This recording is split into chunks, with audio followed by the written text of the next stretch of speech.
surround your world with people that are smarter than you in totally different arenas and totally different modalities. I watched my father never hire a bookkeeper until the very end, and he didn't hire a lawyer. So what was the first two things I did when I started this business? Bookkeeper and lawyer and accountant. Boom, boom, boom, boom, boom, boom. Because I watched him struggle. It's that equal energy exchange. And you never know. It's like, I don't know why I'm seeing peanut butter and jelly, but if someone has bread and someone has peanut butter and someone has jelly and someone has a knife, I mean, everybody can eat. I mean, it's just crazy, but we can all just come together and be curious and really, really, really be curious. That's so important. Welcome to Global Socialpreneurs, a one-of-a-kind talk show showcasing expert social entrepreneurs. Learn their stories and their secrets to creating a sustainable impact. Now, here is your host, social entrepreneur Ann Scotland. Hi, welcome back to Global Socialpreneurs. We're so happy to have you again with us today. And I have a special guest with us today that I can't wait to introduce to you. And before that, though, as always, this show is a show about social entrepreneurship and helping increase awareness about it, helping people learn how they can pivot their own regular entrepreneurship or even their business into a social entrepreneurship or a social enterprise. And also just creating more awareness of the dramatic difference this can make in the world and what a difference is between a social entrepreneurship and nonprofits, because a lot of people don't know the difference. So we're excited to continue sharing this journey with you today. As always, if this is helpful to you, please forward it to a friend, subscribe on whatever platform you're watching, and email us. You can go to the website, globalsocialpreneurs.com, shoot me an email. Would love to hear from you all. So let's just jump right in. So my guest today is Kelly Wagner, and I'm so excited to have her here. I've been waiting on pins and needles for a while to have her on the show. So Kelly is a social entrepreneur, of course. She's a podcast host, a magazine editor, and a seasoned higher consciousness healing practitioner. So we're going to have some amazing things to talk about today. She serves as a board member at Everyday Women's Network TV, driving positive change through impactful content and sustainable initiatives. Love that. Kelly's dedication lies in combining spirituality and business to create a holistic approach to personal and social transformation, which I cannot wait to hear more about. So please help me welcome Kelly Wagner. Hi, Kelly. Hello, and thank you so much for having me here today. I'm so thrilled to have you here. You're a social entrepreneur. Yeah, I am. Kind of fell into that one. So let me ask you this. So in your opinion, what is it about social entrepreneurship that makes it unique or a powerful tool for social change? Well, I truly believe that if you're going to be all in as an entrepreneur, because we all know as entrepreneurs, we live it. I mean, this is not a 9-to-5 job in any way, shape, or form. We're taping right after Christmas, right? And so many people are doing whatever, and we're working. If you're going to do something that you're all in, we might as well do something that we love, that fills us up, but then how can you impact others? I see it like that little pebble in the lake, and it just has that beautiful effect on it. And for me, that's worth it. And because there's a lot of 3 o'clock in the morning taking notes by your bed and needing to do this and getting funding, and we can only eat what we kill, and there's so much at risk and reward for doing this. And again, to be able to impact others is just like this beautiful added value to it. I love that. Thanks. And I don't know about you. I've spent a lot of time in my life also working with nonprofit endeavors, and so but my question to you is, in your view, what value does social entrepreneurship offer that's unique compared to either traditional entrepreneur business model or nonprofits? It's that added, it's so hard. This is where I start getting very visual. It's that added value. It's that added honey a light juiciness. It's just that there we go, energy exchange. There's a different energy exchange with it than in other arenas. Let's say I'm a pitcher girl, everybody, so you're going to hear a lot of these kind of things, but it's I just keep seeing that it's that equal energy exchange, because money is a frequency, and it's vitally important. We need it, but there's also a lot of different frequencies and additions and value that people bring that we get to capitalize on in this arena. Yeah, no, I think it is. And whether it's hand in hand with social entrepreneurship, with nonprofit or not, it can be a win-win either way. But I also love it because it's about leading by example, showing people that they can make money, making a difference, and not feeling like they have to scrape by, but they're allowed to make a living wage and make an impact. It doesn't all have to be for free. It doesn't all have to be voluntary. And really, that is leading by example, because you're helping other people say, oh, wow, I could do that too. I could pivot my business into that. So, well, and it's a new mindset. I think years ago, it was you had to, I don't know why I keep seeing the word martyr. Like, I just keep seeing that we had to do that to be able to add value, create change. And no, there's a way that you can have a beautiful, comfortable life and other people win as well. And it's all frequency. And I think that's very important. Yeah, absolutely. So let me ask you this. So you have a fascinating business, and the work you're doing is incredible. So 3-part question, I guess. So let's tell our viewers, what is your social entrepreneurship business? And then what social problem is it helping to solve? Beautiful. So we have a platform. My husband and I purchased a 30-year-old print magazine, which I'll do a little Pretty. pretty 3 years ago. And it was a free magazine that was distributed just in the Midwest. And it brought teachers and seekers together in alternative modalities. What we did is, my husband's a graphic designer, web designer, and I've been in sales and marketing for small companies, family run, to PE firms. So I understand being a line item on a spreadsheet.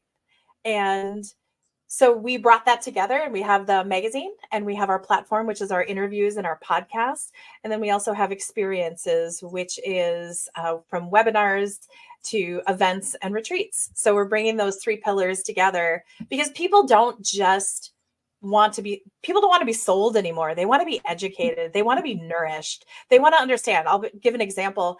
Right beforehand, I have a dog that has this ear infection, and I'm becoming this crazy Sherlock Holmes on ear infections of dogs. And I'm researching from Western medicine to pet communicators, like full spectrum on what could be going on with this dog. And I feel like I'm empowered. I feel like I'm being educated, and then I can also help others with it. So I think that's how people today, they want to be nourished. They want to ask why. They want to be in a safe space that they can ask what others might perceive as a silly question. And we can go, oh, come here. It's all good. You're in a safe space. You just ask whatever you want. People want to be informed. That's what I feel. And the more information is power, no matter where you are in the world. And the more we're informed, if we're informed and we want to look the other way, we have that right, because we're informed. And I just think that's important. So that's what we're trying to do. Yeah, I think it is really important. And I love that you brought that up, because marketing is different, especially around services and media, than it has been in the past. People they really know what your competition is. They're aware because they're looking for the same things. They want to see what makes you different. And they also want to feel that warm invitation, like, come on in, let's just talk. Let's make you inclusive and find a way to combat whatever you're dealing with. And I know that primarily the social problem you end up helping solve is challenges with emotional wellness. You're helping people find alternative modalities to feel better, to be happier, if that's the solution that works for them. Just like you're saying, people are looking, like you're looking for your dog, to find the right fit. Isn't that right?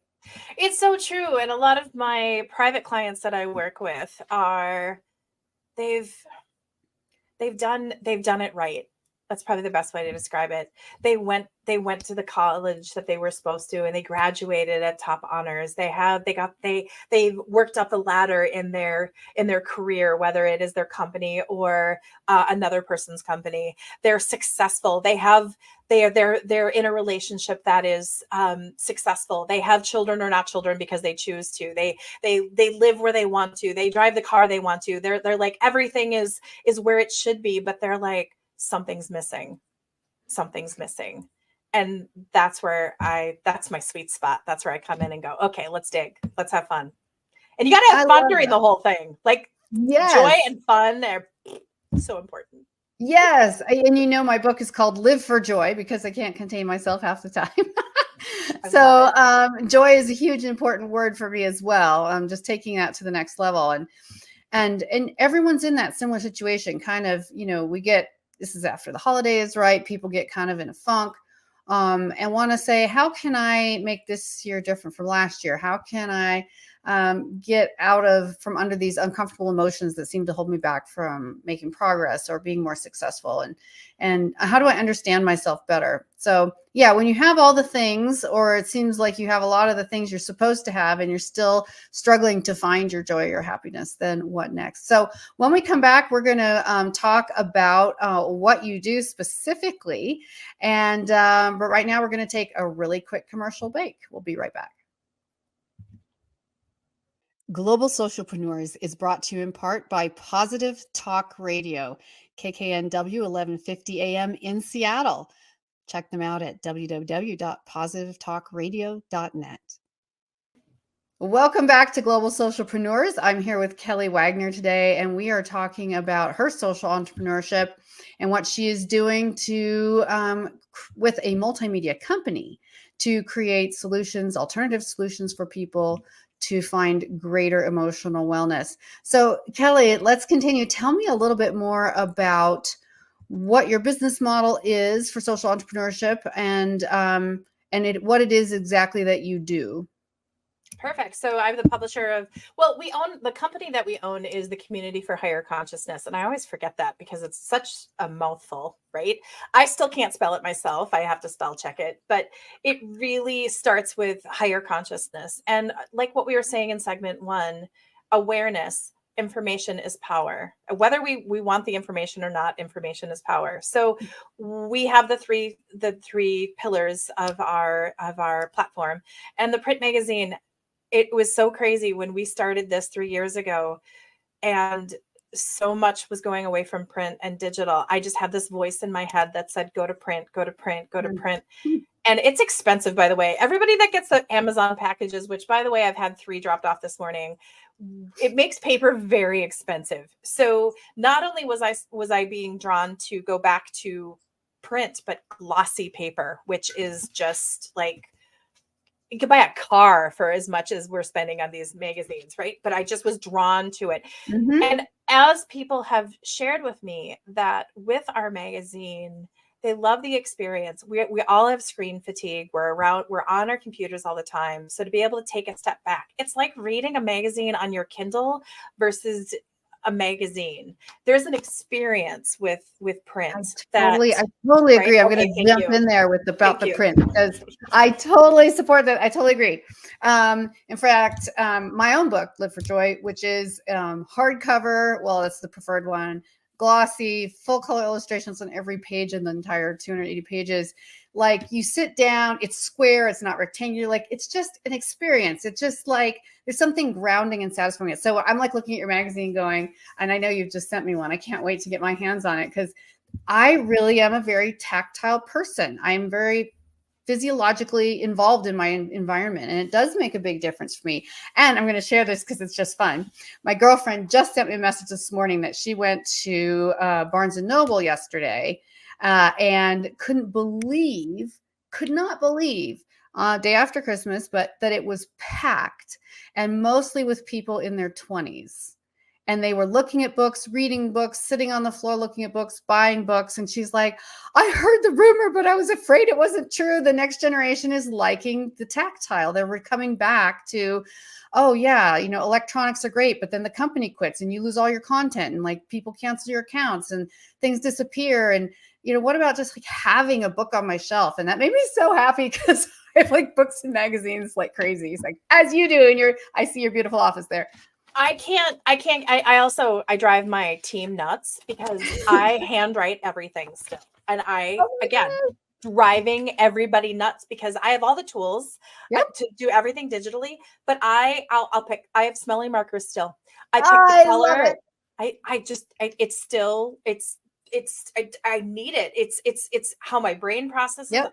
I don't know what it is. So it's just this experience. And when we bought the magazine, we had people that said to me, they're like, I get my Edge magazine and I get my cup of tea or my coffee and I go find a safe spot and I just experience it. Now, I even had people said they start at the back and go to the front. And I'm like, well, you're just okay.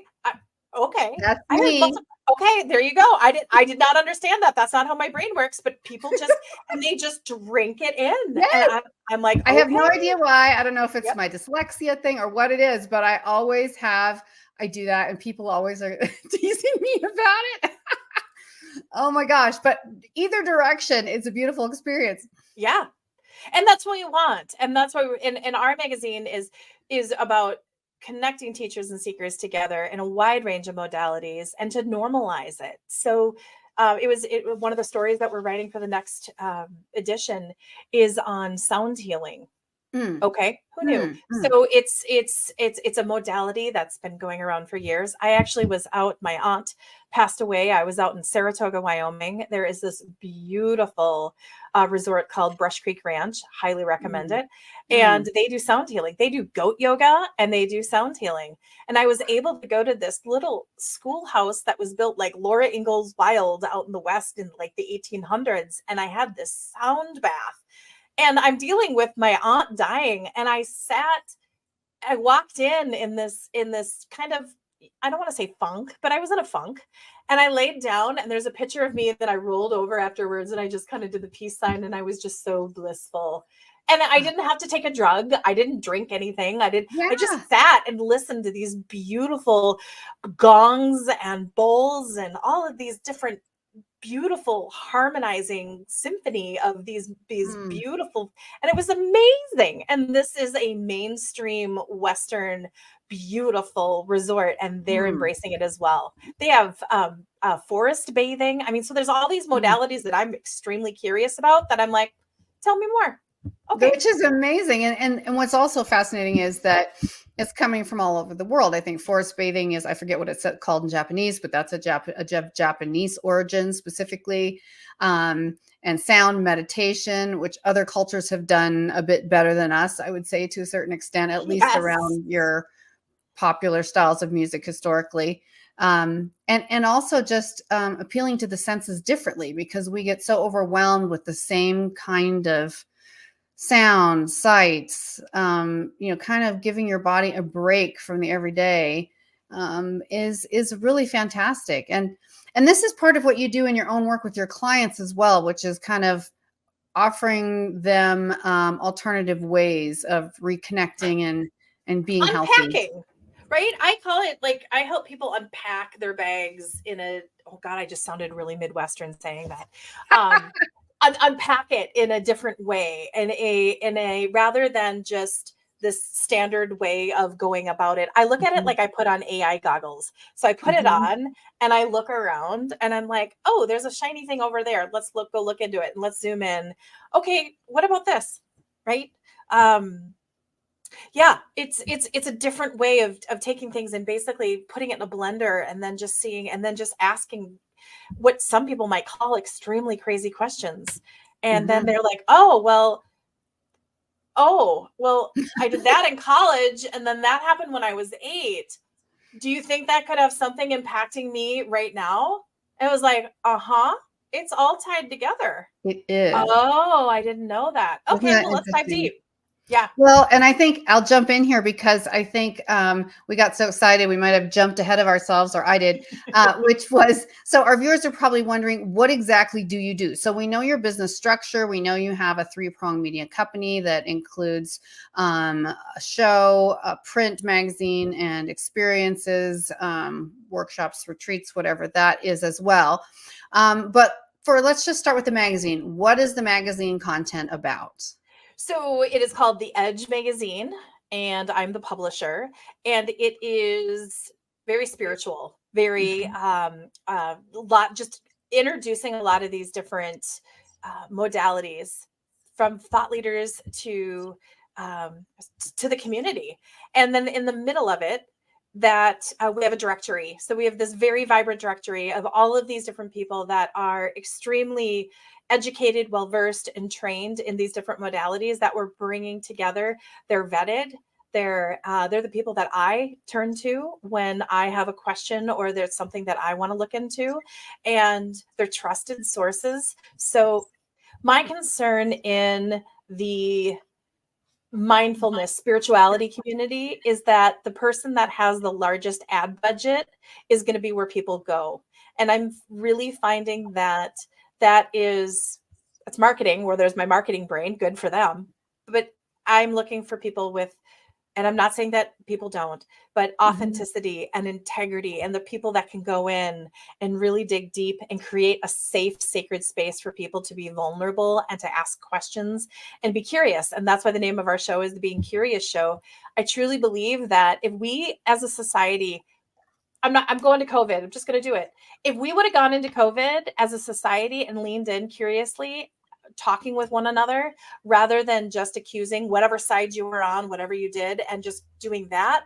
If we could have all just been, so tell me more about your thought beliefs, tell me more why you want to do this or not do this, whatever, we would have come out in such a, rather than a polarized opposite, we would have come in going, well, maybe that's not for me, but good for you. And trying to help it's seeing things differently, whether it's religious, whether it's political, whatever. If we leaned in with each other curiously, rather than I'm right, you're wrong, I feel society would be so much wigglier, I guess is what I'm saying, more accepting, like we do this rather than like this. So I think at the core that is social entrepreneurship on such a level of just having people to be open-minded and curious. But to say, I know enough about that, I don't want to go to a schoolhouse in Wyoming and hear some crystal bowls. Not my jam, but hey, I might know my neighbor might be into it. That's cool. And just I love that. Doing it that way. I love that approach. No, and I absolutely wholeheartedly agree. And viewers know I talk about this a lot, that finding our similarities is really important, but also being willing to learn about our differences without trying to change people is a really beautiful opportunity. And we know that good communication is the first step into understanding and better peace, right? So learning to understand and learn from others. And like you said, it's like a networking event for those of you in business, right? It's like, you're like, oh, you should meet Sherry over here. She does this. And Bob over here, he does that. You should check them out. It might not be your cup of tea. You might not be building a house right now, but your friend might. So if you know someone who's looking, it's always good to know what's available and what's out there. And I know sometimes I find myself saying, I've done a variety of things in the past, but I want to try a new modality. I want to do something a little different and just see how that helps, which makes a huge impact. So, okay. So I want to come back briefly. You just mentioned it, to the social entrepreneurship aspect and the fact that you have a 3-part business. What is important to you about having a multifaceted approach to creating income, or how would you talk about that to other social entrepreneurs? Why have the 3 sources of the revenue streams? That's when I studied under a brilliant lady by the name of Ann Pryor about 5 years ago. And she said that you can handle, she did it like a flower, you can handle 5 revenue streams well. And I didn't know if that was the day of the week, like Monday we do this, Tuesday we do this. I don't know, but she has the 5-prong approach. I was raised by an entrepreneur. And so I grew up in a family run business where if the phone rang and you didn't pick it up in 2 rings and properly day or night respond, you were in trouble, right? So I just believe in all the different revenue streams as an entrepreneur. That's important for me. The magazine's very, very expensive, but it's how I can get into people. We're into 30 different states. And we're growing rapidly. We have drop spots in Maui all the way to New York City and Washington, D.C. So it's beautiful. But it's not just, people digest media in different ways. People want to be informed in different ways. So that's where we have the magazine. And the radio show and the podcast, again, that's where the curiosity comes in. And some people listen to podcasts, some people read. Great. And then the experiences are really for when people want to dive deep. We just did a retreat, 11/11 breakthrough retreat in Sedona, and it was mind-blowing to see what people, we had a person show up who was just served with divorce papers from his wife of 20 years. And he purposely drove, he had keys in hand, I want to say for the first 48 hours, and was ready to leave. And to watch this man, I'm getting shivers telling you this, break things down and feel loved and be in a safe space by men and women. And by the end, he was like, I'm going to gleefully go sign these papers. And I mean, it was this at the beginning, and to just watch him. And it wasn't like we convinced anything or we just held sacred space for him. And I don't think anybody had held safe space for him. And he unpacked it in this amazing way with all the different people that were there, attendees and guides. And by the end, I mean, his outcome was his. And I wasn't personally invested in it. I just wanted him to leave and feel comfortable with his decision, whatever it may be. He gleefully was going to go sign those divorce papers. And I was like, good for you, man. Like, it's all good. So we all digest it in different ways. Some people want to read it. Some people want to hear it. And some people want to experience it. Oh my God, I never thought of it that way. Sweet. Thanks.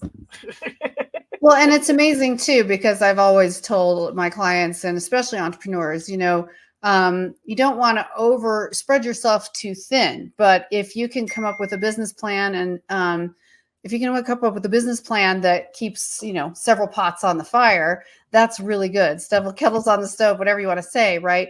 Because then you have multiple sources of income, or you can use one source of income to offer a free product or service to people who are in need or people who can't afford to pay. So, and around emotional wellness, that's a huge thing. Often many people who need it the most don't have the resources. So when you have the resources, when you're making profit from your clients, then you have the opportunity to create opportunities where they can receive as well, and still be part of that family, which is really, really beautiful. Well, I want to hear more about Kelly Wagner herself, and we're going to do that as soon as we come back from a break. So everyone stick around. We're going to hear more about Kelly's story. We'll be back in just a minute. Hi, I'm Ann Scottlin. Are you one of those people who always wants to aim higher? Would you like to increase your profits and your personal fulfillment at the same time? And wouldn't you love to make a greater impact in your business and your life? If your answer is yes to any of those, find out more and send me a message at annscotland.com/special. I would love to work with you. Welcome back to Global Socialpreneurs. I'm here with Kelly Wagner, where we're talking about social entrepreneurship, about her multimedia company that she has that is for-profit business, helping to bring more emotional wellness to the people around her through alternative therapies and approaches. But I just wanted to jump in here and say, so tell me, what's the Kelly Wagner story? Like, what happened to bring you to where you are today, where you're a social entrepreneur? So I worked for Best Buy when I was out of school, and I sold, get this, newspaper advertising. I graduated from college around the time of Melrose Place, and I really wanted to be an account exec. Like, woo, that was like so cool. And there was no money in it. And I was going to have to go work downtown. And I realized I was going to be working till Wednesday just to be able to afford my parking and my lunches and my wardrobe and all that. So I took a job selling advertising, which is coming back to help me now. I then worked for Best Buy in promotions and events, and that was amazing to be able to do that. I am married. I've been married for, oh gosh, I was married in 99. So somebody do the math. And with my beautiful, my beautiful husband, 2 children. And then I worked for my dad for 17 years in healthcare. So we were the design shop for the Mayo Foundation. My dad had 69 products designed for Mayo. So it was basically like DME equipment, all the equipment that you didn't think about in a hospital, but you need, like hampers and IV pulls and all that stuff. And that was the company that was going to be mine. And we could do a show just on family entrepreneurship. Mhm. And that's a fun one. And I realized at 17 years that after we brought in coaches, after we brought in consultants, my dad truly loved the business more than he loved himself. And that's a lot of entrepreneurs do it. We actually went to University of St. Thomas, has a family business center, and they were talking about G1 to G2 to G3 to G4. And most businesses, I think like 3% get to G4. I watched this unfold and I went, you know what? I started to question myself. My father and I are very similar. And he's the type of person that would go into one meeting and make a decision and sign on documents and then go into another meeting and undo it without telling anybody. And that was the authenticity and the integrity that I've discussed. That's why they're so strong for me, is because I watched that and I said, this is not right. But that's his thing. So instead of trying to change it, I extracted myself from it. And leaving the family run business that was going to be mine was probably one of the hardest decisions of my life. It took me a year to do it. And I did it with integrity. And I would take days off to go interview. I did everything at night. I kept things extremely clean. Then I worked for a PE firm in industrial bagging equipment. And I actually have some clients to this day that I worked with there that utilize my services for business consulting and marketing. And then I went into the dairy industry, and I'm not into dairy. I'm not a farmer. And the first time I was on a farmer looked at me, and I was marketing. And the farmer was just like, she's not from a farm. And I'm like, I'm sorry, I'm not. I'm very much a city girl, and this is amazing. So my hat's off to our farmers of the world, because that is a talk about like living your life and everything. And then the edge came up for sale, and I was in the dairy industry. I had the big girl job, and I had the big girl title in the office, and I was not finding the words. And I'm a girl that I am never short of words. I was struggling marketing it because I didn't get it. I didn't resonate with it. It wasn't my frequency. But I was always the girl in every business that had the office that had the essential oils and the nice lighting and like maybe a crystal here and there. And everybody wanted to come tell me their life story. I have people cross the street that will start, I should carry Kleenex with me, that will just tell me their life story. So I knew I was onto something. And then my mentor said, this Edge magazine is up for sale. You should buy it. And I was like, what? She's like, you should buy it. I'm the breadwinner. I had the insurance. So any of the entrepreneurs out there that know this, like I was keeping the boat floating. Yep. And right. And we jumped, like, talk about just trusting and surrendering and jumping off a cliff. And my husband's our webmaster and beautiful artist. And he wears many hats and I wear many hats, and we're starting to get a VA team that we're building. And it's just like, oh my gosh. Also, I play in these modalities. These modalities are what I use with a lot of my family history and what's happened to me. I found myself working for my father. I was prescribed antidepressant medicine, and I'm saying that, not saying that it's bad or good, and I believe that it totally helps many, many people. And I filled the prescription, and I looked at the pills in my hand, and I just said, "This is not for me. This is not what I need to do. This is not my trip to wellness for me personally." And I just started to explore other different modalities. And then that got me curious and sharpened my knives and my gifts and abilities. And so I'm living the edge. I'm living the being curious show. This is my heart, being very vulnerable out in the world. I love that. And that's what it takes, right? It takes a mixture of what makes you excited about life, what makes it excited to share. You have to be passionate about your product or service to really sustain social entrepreneurship. And that's a lot of what carries you. And, maybe you're taking an income cut sometimes, but you're still making income and you still have an opportunity to make such a difference in the world, which is incredible. And you get to join an amazing family of other social entrepreneurs, people I get to work with every day. They're just incredible human beings and people who really believe in making the world a better place and seeing it actually happen before their eyes. It's one thing to talk about it. It's another thing to see smiles on people's faces, better food, water, cleaner environment, all the way around from people who are working in a for-profit impact business, which is really amazing. So lastly, just want to ask you real quick. So in your opinion, what advice would you have to offer social entrepreneurs who are either already established or thinking about possibly becoming a social entrepreneur? What's some advice you have for social entrepreneurs? Trust your gut. Because I think a lot of, I'll just leave it at that. Trust your gut. Try to keep it as simple as possible. Right. I mean, gosh, that sounds just horrible, but not. Surround your world with people that are smarter than you in totally different arenas and totally different modalities. I watched my father never hire a bookkeeper until the very end, and he didn't hire a lawyer. So what was the first two things I did when I started this business? Bookkeeper and lawyer and accountant. Boom, boom, boom, boom, boom, boom. Because I watched him struggle. So, and I know when my accountant's talking to me and she's talking numbers and I'm just like, and then she tells me about her friends at the IRS. I'm like, yes, I'm in good hands. And she wants to keep things clean. And I just I do what she tells me to do. Be curious, love what you do. Ask questions. Don't feel silly about asking questions.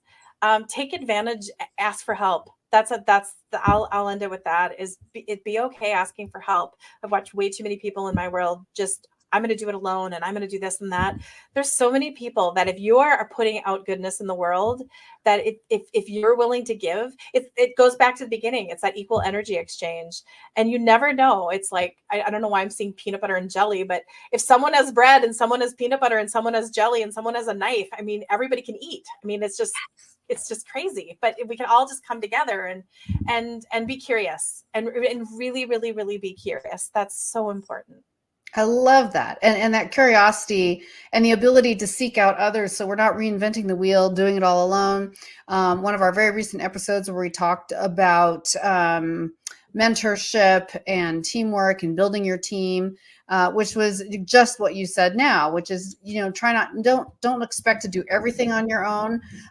Find people, friends, volunteers, find good people who have, even if it's just as a consultant or advice, can give you information. Maybe someone can't hire an accountant yet, but you can get information from, advice from someone who is, or recommendations.